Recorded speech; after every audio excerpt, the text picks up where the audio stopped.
The morning sun painted the Arizona desert in shades of gold and amber, as Samuel Matthews tended to his horses near the weathered barn that had stood on his land for 30 years now. He was a man of 62 with calloused hands and kind eyes, who had learned that life's greatest lessons often came disguised as its hardest moments. The ranch had been quiet since his wife Martha passed 2 springs ago, and he found comfort in the steady rhythm of daily chores and the gentle company of his animals. That Tuesday started like any other until he heard voices carried on the desert wind. 2 young women appeared on the horizon, walking slowly and deliberately across his land. As they drew closer, Samuel could see they were in their early 20s with sun-weathered faces and clothes that had seen better days. The taller one supported her companion, who seemed to struggle with each step. Their bare feet left small prints in the dust, and Samuel noticed how they moved with the careful deliberation of people who had been walking for a very long time. "Morning," Samuel called out as he approached them, his voice gentle and non-threatening. "You ladies look like you could use some water and maybe a place to rest." The taller woman, who had auburn hair tied back with a piece of torn fabric, looked at him with eyes that held both wariness and desperate hope. "We don't want any trouble, mister," she said, her voice hoarse from thirst. "We're just trying to get to the next town." Her companion, a blonde woman with kind eyes and bruises that told stories Samuel didn't need to hear aloud, swayed slightly on her feet.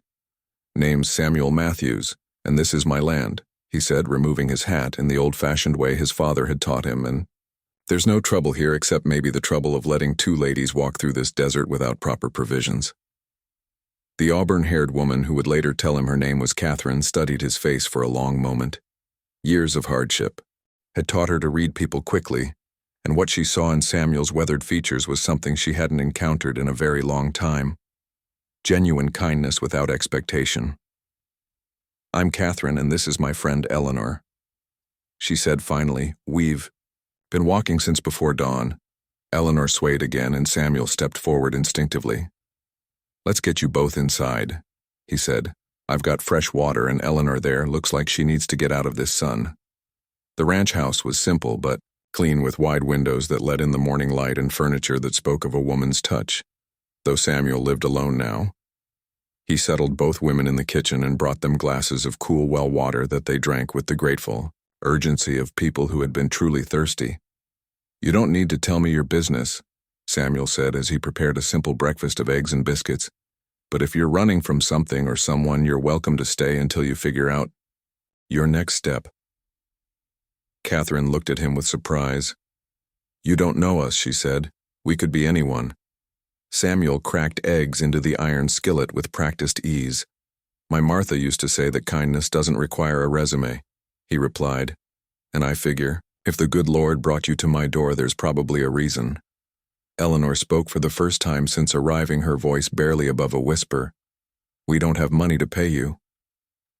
Samuel turned from the stove and looked at both women with the kind of gentle understanding that comes from a lifetime of watching people struggle.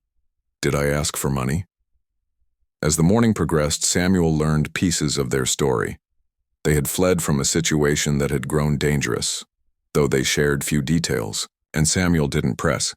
Catherine had been working in town to support herself and Eleanor, who had been recovering from an illness that had left her weak and vulnerable. When trouble found them, they had little choice but to leave with only the clothes on their backs. "We were hoping to reach Silver Creek," Catherine explained. "Eleanor has a cousin there who might take us in." Samuel nodded, knowing Silver Creek was still 2 days' walk through unforgiving desert. "That's a hard journey on foot," he said, "especially for someone who's been sick." Eleanor looked up from her plate where she had been picking at the food with little appetite. "I can make it," she said with more determination than strength. "I won't be a burden." The words carried such quiet dignity that Samuel felt his heart tighten with recognition. He had seen that look before in his Martha's eyes during her final illness, when she had insisted on tending her garden, even when every step caused her pain. "Nobody's talking about burdens here," Samuel said gently. "We're talking about getting you where you need to go safely." That afternoon, while Eleanor rested on the sofa in the front room, Catherine helped Samuel with the horses. She worked with competence and grace that spoke of familiarity with ranch life.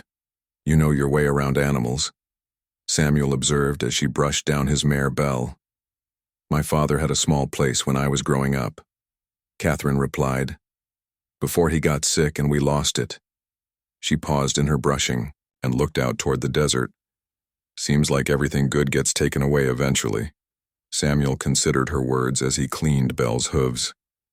Some things do get taken, he said finally, but other things get given too if we're paying attention. That evening, as they sat on the front porch watching the sun paint the sky in brilliant oranges and purples, Eleanor joined them. She moved slowly, but with more steadiness than she had shown that morning. I wanted to thank you, she said to Samuel, for the kindness and for not asking questions. Samuel rocked gently in the chair Martha had loved. Questions have their place, he said, but sometimes what people need most is just to be safe for a while. Catherine looked at him with curiosity. You talk like someone who understands running away. Samuel was quiet for a long moment, listening to the evening sounds of his land. I never ran from anything, he said, but I watched my wife battle illness for 2 years, and I learned that sometimes the bravest thing a person can do is accept help. He turned to look at both women. Martha taught me that pride is a luxury we can't always afford. The next morning, Samuel announced his decision. I'm driving you to Silver Creek, he said as they shared breakfast. The wagon's comfortable and we can make it in one day. Catherine started to protest, but Samuel held up his hand. I've got business in that direction anyway, he said, which wasn't entirely true but wasn't entirely false either, and Belle here could use the exercise. As they prepared for the journey, Eleanor pulled Samuel aside. I need to ask you something, she said, her voice hesitant. The request that followed was simple but carried weight that Samuel understood immediately. Eleanor's dress had been torn during their flight and she had been holding it together with one hand since arriving. I took it off, please, she said, her cheeks flushing with embarrassment. I know it's not proper, but it's torn so badly. Samuel looked at this young woman who was asking for help with such dignity despite her circumstances. He thought of Martha and how she had faced her own vulnerabilities with such grace. Without hesitation, he went to Martha's wardrobe and returned with a simple blue dress that would fit Eleanor well. This was my wife's, he said gently. She would have wanted it to be useful. Eleanor's eyes filled with tears as she accepted the dress. She must have been a wonderful woman. She was, Samuel replied, and she taught me that we're all just walking each other home. The journey to Silver Creek passed peacefully. They traveled slowly to accommodate Eleanor's condition and stopped frequently to rest and water the horse. During the long stretches of desert road, they shared stories. Samuel told them about building the ranch with Martha, about the challenges and joys of 30 years together. Catherine spoke of her dreams to become a teacher someday, when life settled down. Eleanor mostly listened, but occasionally shared memories of her childhood and her hopes of recovering her health completely. As they approached Silver Creek that afternoon, Eleanor's cousin Rose came running from her small house. The reunion was tearful and joyful, and Samuel felt the deep satisfaction that comes from seeing something difficult reach a good conclusion. How can we ever thank you? Catherine asked as Samuel prepared to head home. By taking care of each other, he replied, and by remembering that kindness is never wasted even when it seems small. Rose insisted on giving Samuel money for his trouble, but he refused. Instead, he accepted a jar of her famous peach preserves and a promise that they would write to let him know how they were doing. The ride home seemed longer than the journey there. The wagon felt empty without his passengers, and Samuel found himself thinking about Martha and how she would have handled the situation. She would have done exactly what he did, he realized. She would have opened their door and their hearts without question. That evening, as he sat on his porch with Belle grazing nearby, Samuel reflected on the strange turns life takes. 3 days ago, he had been alone with his routine and his memories. Now he carried new stories and the warm satisfaction of having been useful. Again. A week later, he received his first letter from Catherine.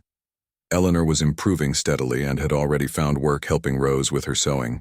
Catherine had secured a position at the local school, and was preparing for her teaching certificate.